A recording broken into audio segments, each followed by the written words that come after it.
ويصلي على رسوله الكريم أما بعد أعوذ بالله من الشيطان الرجيم بسم الله الرحمن الرحيم ما كان محمد أبا أحد من رجالكم ولكن رسول الله وخاتم النبيين صدق الله العظيم وقال النبي صلى الله عليه وسلم أنا آخر الأنبياء وأنتم آخر الأمم أو كما قال صلی اللہ علیہ وسلم. محترم حضرات، سامعین کرام اور عزیز ساتھیوں، آج کی اس مبارک انجمن میں آپ حضرات کے سامنے ختم نبوت کے عنوان پر کچھ لب کشائی کرنا چاہتا ہوں. اللہ تبارک و تعالی صحیح کہنے کی توفیق عطا فرمائے. میرے عزیزو، اللہ تبارک و تعالی نے تمام دنیا کے انسانوں کی ہدایت کے لیے بہت سے نبیوں کو مبعوث فرمایا.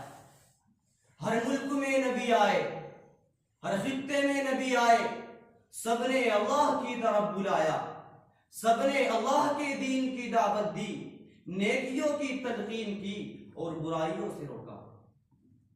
میرے عزیزو، اللہ تبارک و تعالی نے میرے آقا کے لیے زمانے کی قید کو نہیں رکھا، وقت کی قید کو نہیں رکھا.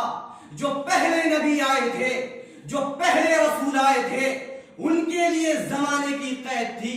جب آقا نے پہلی مرتبہ فرعون کی چوٹی پر اعلان کیا، فرمایا یا ایھا الناس، جو بھی انسان ہے یہاں ہے یا آنے والے زمانے میں آئے گا، جو بھی آدم کا بیٹا ہے، جو بھی نسل انسانیت سے تعلق رکھتا ہے، یہ رکھے گا جب تک انسانیت کا زمانہ ہے.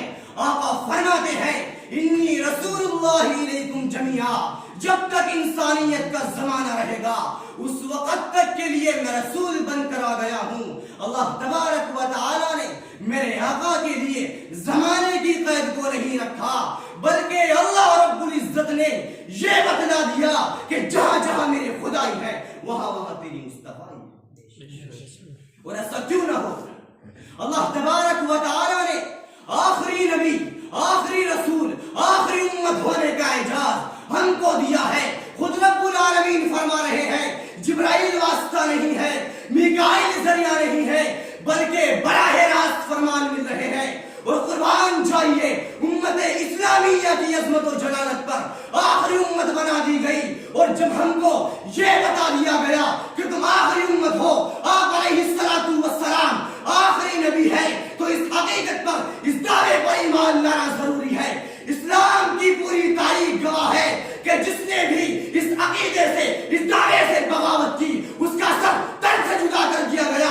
آپ تاریخ کو تو اٹھائیے، پھر آپ کو معلوم ہوگا کہ مدعیان نبوت اور مرتدین کا کیا حشر کیا گیا. آپ علیہ السلام کی زندگی کے آخری دور میں، آخری زمانے میں، جب اسود عنسی نے جھوٹی نبوت کا دعویٰ کیا تھا تو صحابہ رسول حضرت فیروز دہلوی نے آپ علیہ السلام کے حکم پر اسے جہنم رسید کر دیا.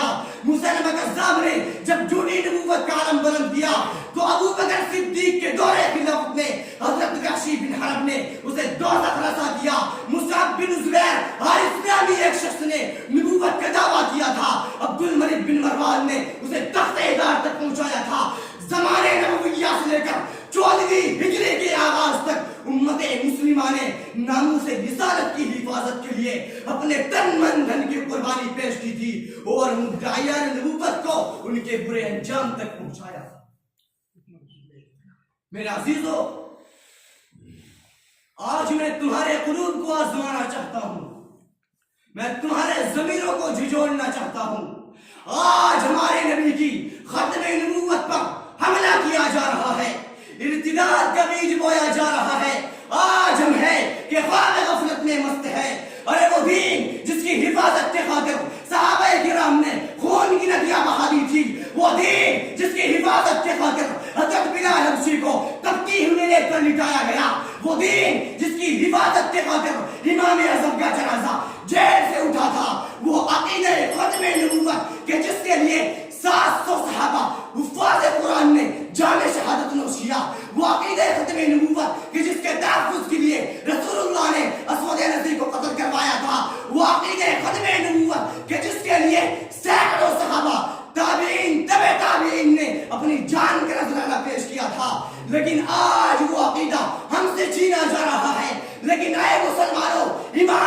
جھٹلاؤ، دین کے کچھ لٹیرے مسلمانوں سے اس عقیدے کو، اس دعوے کو چھیننا چاہتے ہیں۔ وہ کہتے ہیں کہ نئی شریعت کا انتظار کرو، نئی نبی کا انتظار کرو۔ میں پوچھنا چاہتا ہوں ان غداروں سے، ان منافقوں سے، ان جھوٹوں سے کہ ختم نبوت کا مسئلہ ہماری جان کا مسئلہ نہیں ہے، ختم نبوت کا مسئلہ ہمارے ایمان کا مسئلہ ہے، ہمارے دعوے کا مسئلہ ہے۔ اور جو اس مسئلے کو، اس دعوے کو، اس عقیدے کو جھٹلائے گا وہ کذاب ہے، وہ دجال ہے، وہ منافق ہے۔ مسلمانوں کے لیے اس کی مخالفت ضروری، اس سے قتال ضروری، اس کی تائید سراسر حرام ہے، یہاں تک کہ اس کا تعاون بھی حرام ہے۔